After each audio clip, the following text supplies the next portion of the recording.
इस वीडियो ने आपको भी झकझोर दिया होगा। ये तो केवल एक चीख है, लेकिन ऐसी ही कितनी चीखें पहलगाम में सुनाई दी, लेकिन कोई कुछ ना कर सका।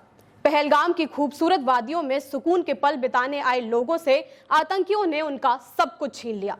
कोई सालगिरह मनाने आया तो कोई परिवार के साथ अच्छा समय बिताने, और किसी के हाथों की तो मेहंदी उतरने से पहले ही उजड़ गई। नमस्कार, आप देख रहे हैं सत्य हिंदी और मैं आपके साथ कृति सिंह। जम्मू कश्मीर के पहलगाम में 22 अप्रैल की शाम को हुए आतंकी हमले ने पूरे देश को झकझोर कर रख दिया है। बैसरन घाटी में आतंकियों ने अंधाधुंध गोलीबारी की, जिसमें 26 लोगों की जान चली गई। मरने वालों में ज्यादातर पर्यटक थे, जिनमें कई नवविवाहित जोड़े भी शामिल थे। कोई कश्मीर की खूबसूरत वादियों में खुशी के पल बिताने आया था, तो कोई अपने परिवार के साथ अच्छा पल बिताने। इस हमले ने कई परिवारों को तोड़ कर रख दिया। पहलगाम, जो अपनी प्राकृतिक सुंदरता के लिए जाना जाता है, मंगलवार की शाम खून से लाल हो गया। बैसरन घाटी में आतंकियों ने पर्यटकों पर ताबड़तोड़ गोलीबारी की। इस हमले में 26 लोगों की मौत हो गई, जिसमें भारतीय वायुसेना के कॉर्पोरल तागे हैलियांग, हरियाणा के लेफ्टिनेंट विनय नरवाल, कानपुर के कारोबारी शुभम, रायपुर के दिनेश मिरानिया, इंदौर के सुशील नथानियल और बिहार के मनीष रंजन शामिल हैं। मरने वालों में 2 विदेशी नागरिक यूएई और नेपाल के भी हैं। ये घाटी में हाल के वर्षों में सबसे जघन्य आतंकी हमलों में से एक है।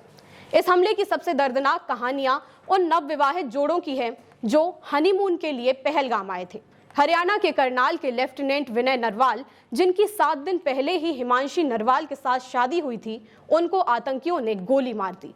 विनय की पत्नी हिमांशी ने बताया कि वे भेलपुरी खा रहे थे जब एक आतंकी ने विनय का धर्म पूछा और फिर सिर पर गोली मार दी। हिमांशी सुरक्षित हैं, लेकिन उनका दर्द असहनीय है। कानपुर के शुभम की कहानी भी कम दर्दनाक नहीं है। शुभम अपनी पत्नी ऐशन्या, माता पिता और परिवार के 11 लोगों के साथ पहलगाम घूमने आए थे। जब शुभम और ऐशन्या पहाड़ों पर घुड़सवारी करने गए, उसी दौरान आतंकियों ने ऐशन्या के सामने शुभम को गोली मार दी। ऐशन्या ने चीख कर आतंकियों से कहा कि मुझे भी गोली मार दो, लेकिन आतंकियों ने जवाब दिया कि हम तुम्हें नहीं मारेंगे, तुम मोदी को जाकर हमले के बारे में बताओ। रायपुर के स्टील कारोबारी दिनेश मिरानिया की भी आतंकियों ने गोली मारकर हत्या कर दी। ये उनकी शादी की सालगिरह थी। वे परिवार के साथ में खुशियां मनाने बैसरन घाटी गए थे। उनकी पत्नी के चेहरे पर बारूद की छींटों से घाव हो गए और बच्चों को भी हल्की चोटें आईं। इंदौर के सुशील नथानियल की बेटी आकांक्षा इस हमले में घायल हुई हैं, जबकि सुशील की मौत हो गई। बिहार के मनीष रंजन, जो आईबी के हैदराबाद ऑफिस में सेक्शन ऑफिसर थे, उनको उनकी पत्नी और 2 बच्चों के सामने गोली मारी गई।